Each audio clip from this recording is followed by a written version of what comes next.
বাংলাদেশের জনগণের আকাঙ্ক্ষা গণতন্ত্র, একটা বড় রাজনৈতিক দল হিসেবে নির্বাচনের কথা আমরা বলবো। আমরা তো একটা দীর্ঘ সময় একটা ফ্যাসিবাদের দোসর যারা ছিল, একটা নির্বাচনহীন, গণতন্ত্রহীন, মানবাধিকারহীন, আইনের শাসন যেখানে ছিল না, এইরকম একটা 3টা 4টা আমরা যদি ধরি 4টা 2008, 14 বিনা ভোটের আপনার 154 জন এমপি, এবং তার পরবর্তীতে 18 নিশিরাতের নির্বাচন, আর 24-এ তো ডামি যেই নির্বাচন হয়েছে।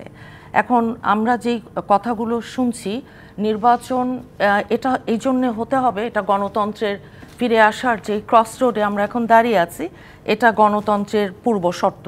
অবশ্যই নির্বাচন হতে হবে।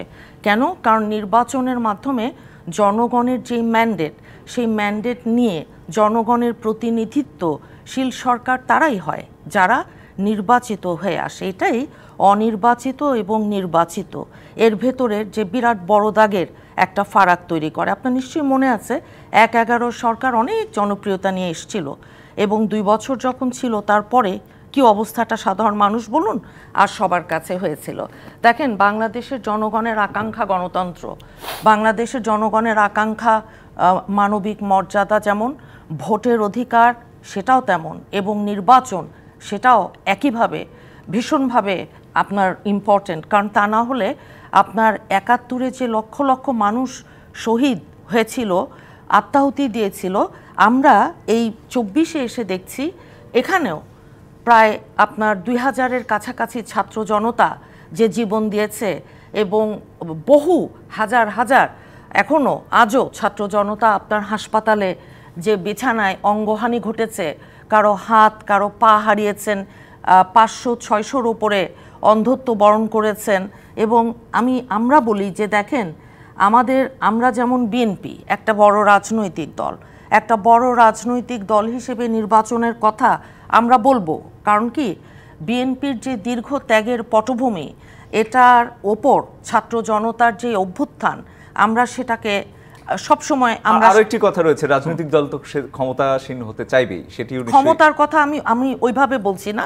আমরা বলছি যে দেখেন, গণ অভ্যুত্থানে শেখ হাসিনা যে পালিয়ে গেল, তার সাথে সমস্ত আপনার আওয়ামী লীগের ডামি ইলেকশনের সংসদে যারা ছিল পালিয়ে গেল, কিন্তু 1.5 যুগ ধরে আমরা বিএনপি সহ ভিন্ন মতের যারা, আমরা তো মাঠে ছিলাম, এবং সেই মাঠে থাকার জন্য আমাদের 1.5 লক্ষ তারও বেশি মামলা, 60 লক্ষ আপনার নেতাকর্মীর বিরুদ্ধে। আমাদের নেতাকর্মীদের হত্যা করেছে 1551 জন, আমাদের গুম হয়েছে 423 জন, ছাত্র জনতার আন্দোলনে শহীদ হয়েছে 157 জন, আমাদের ঘর বাড়ি ব্যবসা প্রতিষ্ঠান হারিয়ে নিঃস্ব হয়েছে অসংখ্য নেতাকর্মী। কাজেই বিএনপি সহ এখানে অন্য আরও যতগুলো দল গণতান্ত্রিক রাজনৈতিক এই আন্দোলনে আছে, তাদের প্রত্যেকের ছাত্র জনতা, রিক্সা চালক ভাই থেকে শুরু করে দিনমজুর প্রত্যেককে আমরা অত্যন্ত গভীর শ্রদ্ধার সাথে এই 24-এর গণ অভ্যুত্থানের আমরা স্মরণ করি। আর তার সাথে নির্বাচনের প্রসঙ্গে আসি। দেখেন, আমরা কিন্তু কন্টিনিউয়াস, যখন কথা বলার কোনো অধিকার ছিল না ফ্যাসিজমের সময়, ফ্যাসিস্ট একটা যে রেজিম চলছিল, কোনো রকম মুক্ত চর্চা বুদ্ধির কিংবা মত প্রকাশের স্বাধীনতা বলুন, সভা করবার কিছুই আমাদের ছিল না। তার মধ্যেও আমরা কিন্তু বসে থাকিনি, আমরা কিন্তু চেষ্টা করেছি, আমরা সভা করেছি, মার খেয়েছি, আবার দাঁড়িয়েছি, আবার করেছি, গুম করেছে, জেল খেটেছি, নিঃস্ব হয়েছি, জেলের মধ্যে হত্যা করেছে, আমরা কিন্তু থামিনি। কিন্তু এখন শিক্ষার্থীদের এই যে ছাত্র জনতার এই যে গণ অভ্যুত্থান, এটাকেও আমরা কিন্তু একইভাবে স্বীকৃতি দিই, কারণ এটা তারা করেছে, এটা আমাদেরকে তারা ডিজার্ভ করে যে এই সম্মানটা। কারণ এটা তো সত্যি যে এই জুলাই আগস্টের যে গণ অভ্যুত্থান, হাজার হাজার ছাত্র জনতার রক্তের উপরেই এই দ্বিতীয় মুক্তিযুদ্ধটা এটা হয়েছে এবং স্বাধীনতাটা এসছে। রাজনৈতিক দল হিসেবে আমরা মনে করি সংস্কারের যে কথা এসছে, সেখানে আসি।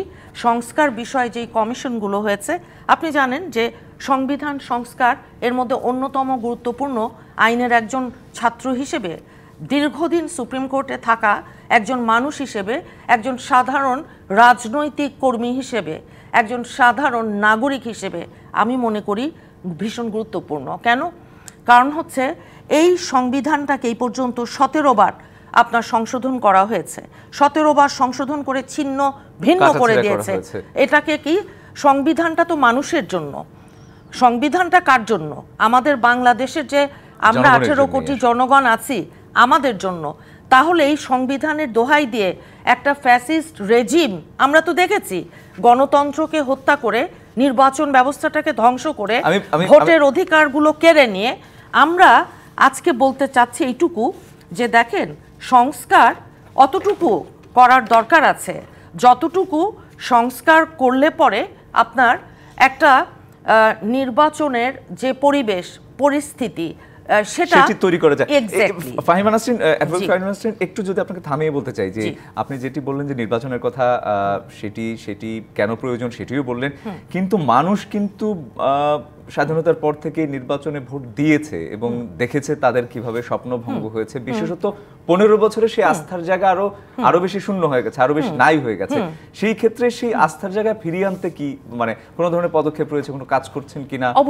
অবশ্যই আমি সেটাই আপনাকে বলতে চাচ্ছিলাম যে দেখেন, মানে আবারও কেন প্রতারিত হতে রাজনৈতিক দলগুলোকে ভোট দেবেন?